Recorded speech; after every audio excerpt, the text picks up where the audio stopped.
Seven-member Rivas deserves enormous credit. He and Senator Laird drove legislation that I signed last year to provide upwards of $138 million of state money to fulfill the obligations for the local community to match the costs of the project to fix this levee.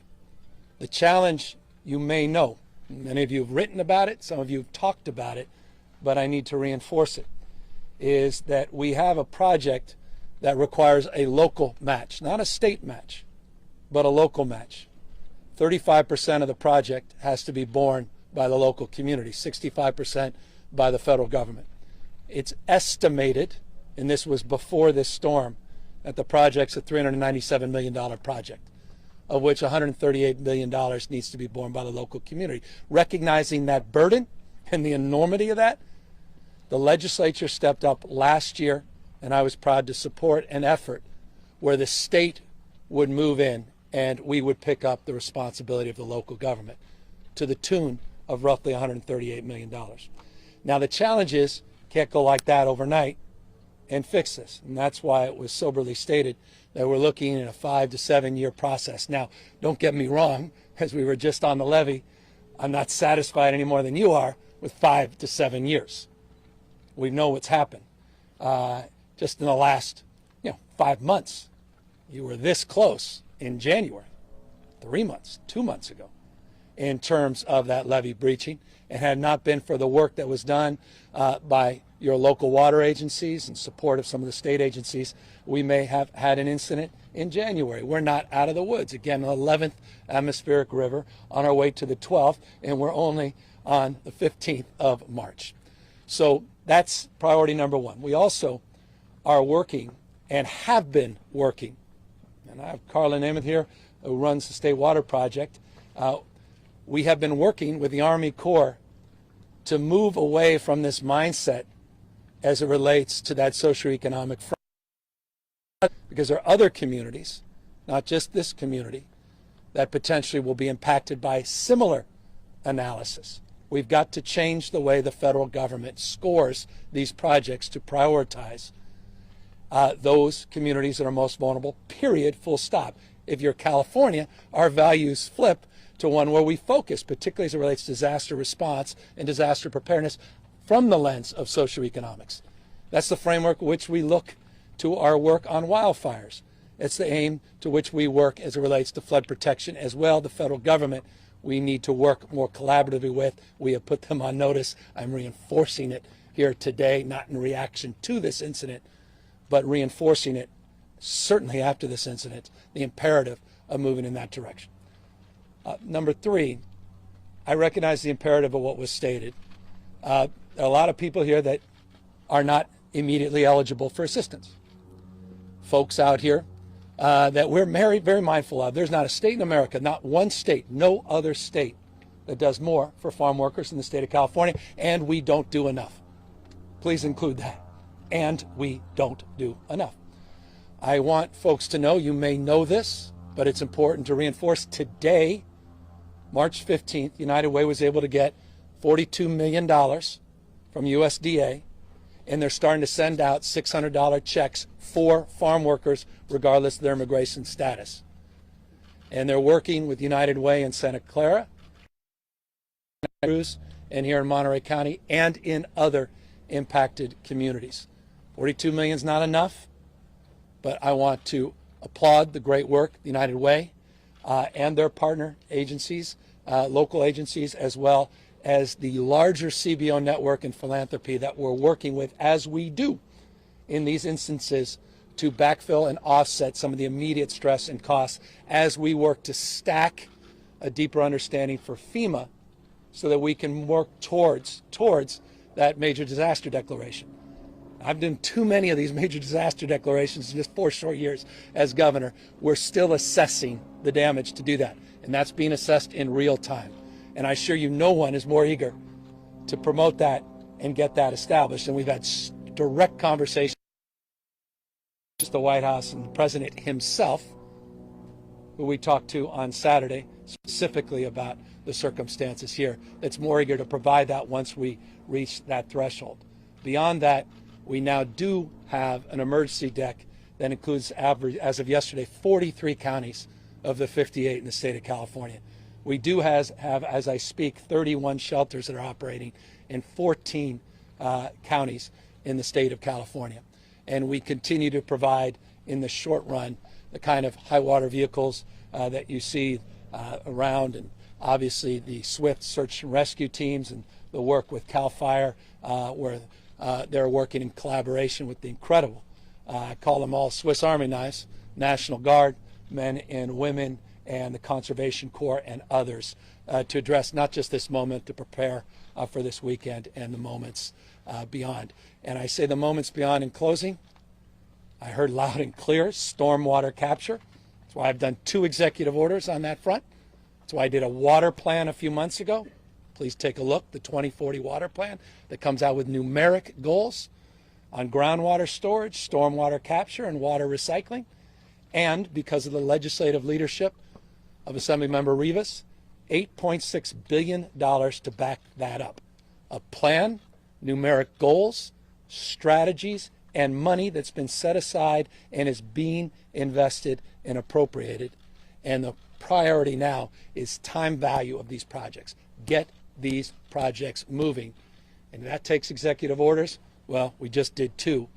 I don't want to have to do that in every case, but we've got to fast track these permits so we address that legitimate issue as well, so we capture more of the extremes. I'll close on that.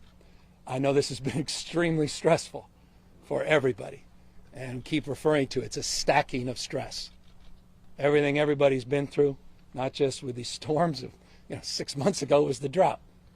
Then, 6 months prior, we were still in the midst, don't forget, of COVID and all the issues that disproportionately impacted the Latino community and communities like this. And so I just want to close by saying how proud I am you have a CAO and members of the Board of Supervisors that get it, but more importantly, get it in a very deep and emotional way. As we were talking in the back of the car, as we were driving to Levee, how proud they are of this community, and the word over and over that was used, resilience. And so it's in that spirit of resilience and the spirit of recovery that we're here with great expectations, and expectations that will be met, and accountability with the state, federal, and local leaders that will be equally shared. With that, of course, all of us are here to answer any questions. Governor, for many people, this flood was their worst fear realized. As you said, this is a known problem. It's been known for decades. The money is there to fix it. When can people expect to see construction on the solution? Well, we've got the temporary fix. It's ongoing as we speak, and I say ongoing. They may have plugged it late afternoon yesterday. We still have to stack it in preparation of what may come. As we noted, the money, $397 million before this current situation, 10-mile or so levee out to the sea, a project that was scoped but wasn't funded at the local level. The state will provide that support. We provided $15 million in the last many years for pre-planning and other work on this project. At the state level, we have been providing that support. We have a 5 to 7 year timeline that has been pre-established, but based upon this experience, no one has patience for 5 to 7 years.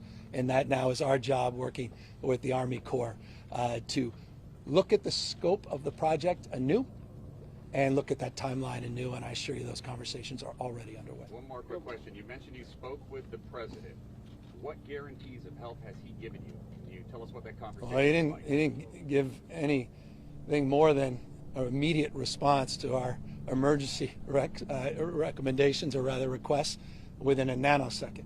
And he didn't do that by passively having his regional folks did it. He did it by picking up the phone and say, "Hey, pal," quote unquote, "yes." I said, "Well, I haven't even asked the question, Mr. President." He says, "As soon as I get it, we're signing it." He's done that over and over. We saw that in January. We saw that late December, not just in January. Can't ask for a better partner. And I'm not saying, forget politics. That's just a fact. Cannot ask for a better partner. And I mentioned, Mr. President, the goal is a major disaster, so we get this direct assistance to small businesses, individuals, but we recognize we've got to meet the threshold. and we're in the process of assessing that. He says as soon as you get that assessment in, let me know. And so we have all the confidence he'll be there for us. When the there are financial thousands of people all over the state, farm workers who are out of work, out of homes, who have been impacted by these floods. The federal government and the state stepped in to save Silicon Valley Bank. Is the state and federal government going to step in to save, make whole these people? Well, there's 42 million reasons why those dollars are going out right now in real time. I know it's short term. We're in the midst of this. We're trying to keep people. We lost another life last night. We lost 4 in these storms. We're not out of the woods. We're still, as I say, under emergency in 43 of the 58 counties. The $42 million is meaningful. Those dollars start going out today. It's not the only money that's going out. California has a framework.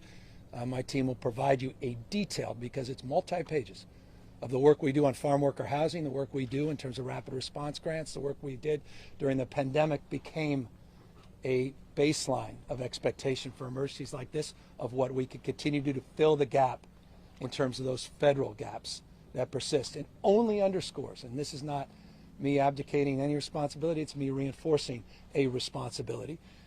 You want to talk about dumb as we want to be, this nation not addressing comprehensive immigration reform. It's the core of the question, the core of the issue. I mean, it's a disgrace. What more evidence do we need? Over and over we say this. They can't get out of their own way. And so that is only reinforced in a moment like this. I will happily reinforce that as an advocate. And moreover, we are working, I assure you, with all our CBOs in this remarkable network to provide more emergency response. I've talked to some families. Governor, can we give this lady an opportunity? They have to pay for hotel rooms and yeah. That's why we want to get. That's why we're getting those dollars out as quickly and assuredly as possible. There are a lot of other state programs and CBOs. Catholic Charities does incredible work in this space. We have rules and regulations that, with all due respect, a lot of these other governors don't, as it relates to protecting the privacy of people without their immigration status. We have emergency food under what we call disaster CalFresh, which is profoundly important and significant, regardless of a detailed list, so you could provide that, because I think the community deserves to know. The question, when the money is going to be available for farm workers, when they can start applying? Today. Today? Yeah. So they can call United Way Yep. today Yep. and start applying? Yep.